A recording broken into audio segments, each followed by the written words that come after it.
ஸ்ரீமதி ராமானுஜாய நமः. வசுதேவசுதம் தேவம் கம்சச்சாணூரமர்தனம் தேவகீ பரமானந்தம் கிருஷ்ணம் வந்தே ஜெகத்குரும். நாள்தோறும் பகவத்கீதையில் நாம் இப்போது 11வது அத்தியாயத்தில் இருக்கும். அதில் அர்ஜுனன் பகவானுடைய அந்த உருவத்தை, அதாவது எப்படிப்பட்ட உருவம், பகவான் மற்றவர்களுக்காக எல்லாருக்கும் காட்சி கொடுக்கும் போல் அந்த உருவம் இல்லை.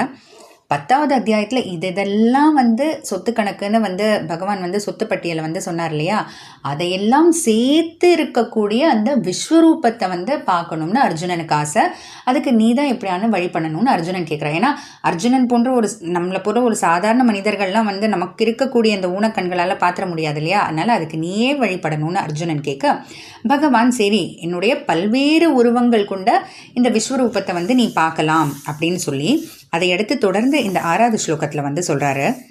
பஷ்யாதித்யான் வசூன் ருத்ரான் அஸ்வினௌ மருதஸ்ததா பஹூன்ய திருஷ்ட பூர்வாணி பஷ்யாச்சர்யாணி பாரத.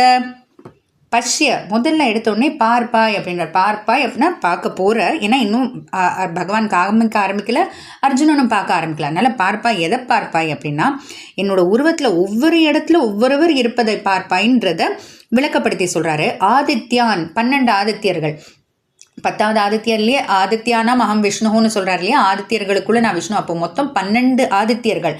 12 ஆதித்யர்கள். வசூன் ருத்ரான், வசூன் அஷ்ட வசுக்கள், ருத்ரான் ஏகாதச ருத்ரர்கள், அதாவது 11 ருத்ரர்கள். அஸ்வினவ் மருத்தக, அஸ்வினவ் 2 அஸ்வினி தேவதைகள். அதுக்கப்புறம் மருத்தகன்னா 49 மருத்துக்கள் அல்லது காற்றுக்கள் அப்படின்னு.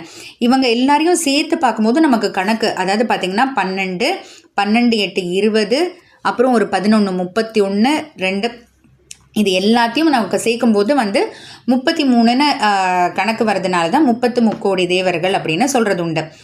அது பார்த்திங்கன்னா இதெல்லாம் நீ என்னோட உடம்புல பார்க்க முடியும் அப்படின்னு சொல்லிட்டு, பகூனி பலவாக இருக்கக்கூடிய அதிருஷ்டபூர்வாணி. அதிருஷ்டபூர்வாணின்னா திருஷ்டபூர்வாணின்னா பார்க்க முடியாது, அதிருஷ்டபூர்வாணின்னா இதற்கு முன்னாடி நீ பார்த்துருக்கவே மாட்ட. பூர்வாணி, இதுக்கு முன்னாடி இப்படி ஒரு உருவத்தை நீ பார்த்துருக்கவே மாட்ட. அது மட்டும் இல்லை, அனுமானித்து கூட தெரிஞ்சுக்க முடியாத இந்த உருவம் அப்படின்னா, அனுமானித்து அப்படின்னா இப்போ சில விஷயம் நம்ம பார்க்காட்டாலும் இப்போ மற்றவங்க சொல்கிறத வச்சு நம்மளால் அதை ஒரு மாதிரியாக நம்ம மனசுக்குள்ளே கற்பனை செய்து பார்க்க முடியும் இல்லையா. ஆனால் பகவானோட உருவம் எப்படின்னா, ருத்ரர்கள்ன்றாரு, 11 ருத்ரர்கள்ன்றாரு, 12 ஆதித்யர்கள்ன்றாரு, அஷ்ட வசுக்கள்ன்றாரு. இது எல்லாம் சேர்ந்து இருக்கக்கூடிய அந்த உலகமே பகவான் தான் அப்படின்னு, பகவானுடைய உடம்பு தான் அப்படின்னு இருக்கக்கூடிய அந்த உருவத்தை நம்மளால் கற்பனை செய்து கூட பார்க்க முடியாது இல்லையா. அதை தான் நம்மளோட கற்பனைக்கும் அப்பாற்பட்டவராக இருக்கார். அதனால் அதிருஷ்டபூர்வான்னா இதுக்கு முன்னாடி இப்படி ஒரு உருவத்தை பார்த்துருக்க மாட்டேன்றது மட்டும் இல்லை, இப்படி அனுமானித்து கூட நீ பார்க்க முடியாத இந்த உருவத்தை ஆச்சரியானி, நம்மளோட புலன்களுக்கு எட்டாதது. இப்போ சாதாரணமாக நம்ம புலன்களுக்கு நம்மளால் பார்க்க முடியாதோ இல்லை நம்மளால் முகர முடியாதோ அந்த மாதிரிலாம் இருந்தால் அப்போ ஒரு உண்மையாக இல்லாமல் இருக்குமோ அப்படின்னு நமக்கு தோணலாம். ஆனால் இது நம்ம புலன்களுக்கு எட்டாதது தான், ஆனால் உண்மையானது. அதுதான் ஆச்சரியானி, ஆச்சரியமான இந்த உருவத்தை நீ பார்த்துக்கொள்வாய் அப்படின்ட்டு பகவான் சொல்கிறாரு. அது எப்படிப்பட்ட உருவம், அர்ஜுனன் அதை எப்படி பார்க்க போகிறான்றதுலாம் நமக்கு தெரியல. ஆனால் தொடர்ந்து நம்ம தெரிஞ்சுக்கிட்டே வரலாம். ஜெய் ஸ்ரீ கிருஷ்ணா.